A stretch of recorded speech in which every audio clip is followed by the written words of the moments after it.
Fala pessoal, tudo bem? Aula de História, professora Julien. Na aula de hoje nós falaremos sobre o período clássico. O período clássico refere-se à época em que Atenas chegou ao ponto mais alto do seu desenvolvimento político, cultural e militar. Entretanto, houve também nesse período o declínio das polis gregas. Dentro desse período acontecem as guerras persas. Elas acontecem como consequência do expansionismo persa. No governo de Dário I, vimos que ele unificou as tribos, sobretudo as dos Medos, e depois expandiu o império por um território vastíssimo. Dário I chegou até as colônias gregas da costa da Turquia, a chamada Ásia Menor, e as dominou.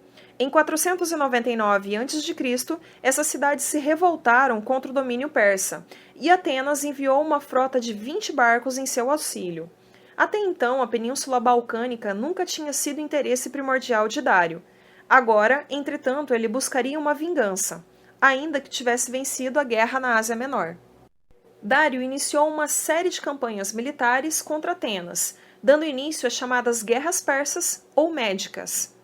A Batalha de Maratona foi decisiva no confronto. A batalha ganhou este nome por ter ocorrido na planície de Maratona, cidade próxima a Atenas. As fontes históricas não concordam entre si a respeito do tamanho dos exércitos, mas acredita-se que os persas tivessem uma infantaria com cerca de 25 mil homens e 1.000 cavaleiros. Os atenienses, por sua vez, contavam com cerca de 11 mil homens de infantaria. Heródoto nos conta que os persas perderam 6.400 homens, ao passo que os atenienses perderam apenas 192 homens, transformando essa vitória em um dos momentos mais gloriosos da cidade. Uma curiosidade bem bacana é sobre a prova de maratona. Um corredor chamado Filípides correu cerca de 40 quilômetros até Atenas para informar sobre a vitória da guerra. Ele teria morrido após a corrida, então a prova de maratona foi criada em sua homenagem. Porém, os conflitos não ficaram por ali. 10 anos mais tarde, o filho de Dário, Xerxes, organizou uma nova expedição.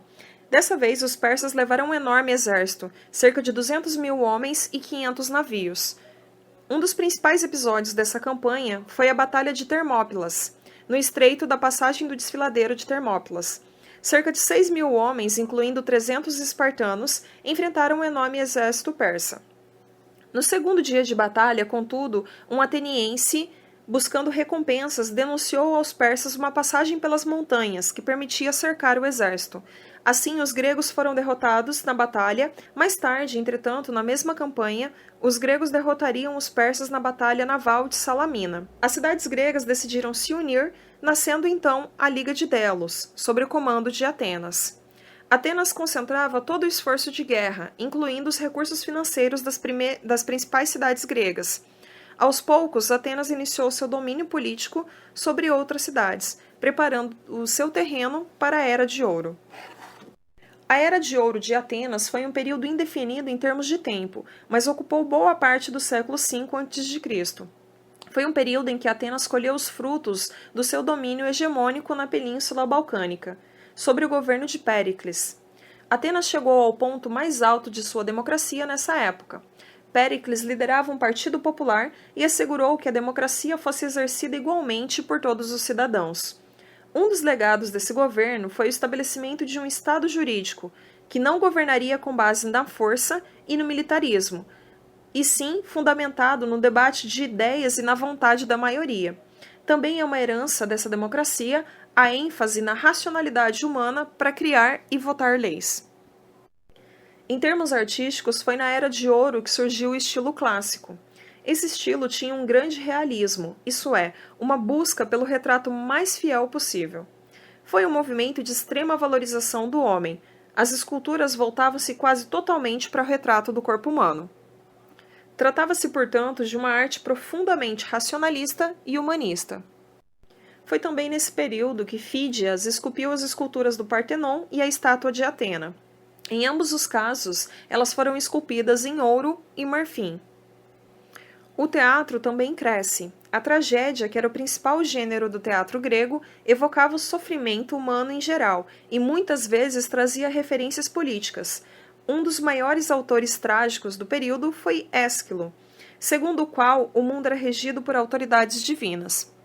Outro gênero era a comédia, que por sua vez mobilizava elementos do ridículo para provocar riso na plateia. O teatro muitas vezes era utilizado para criticar a política. Outro conflito do período foi a Guerra do Peloponeso.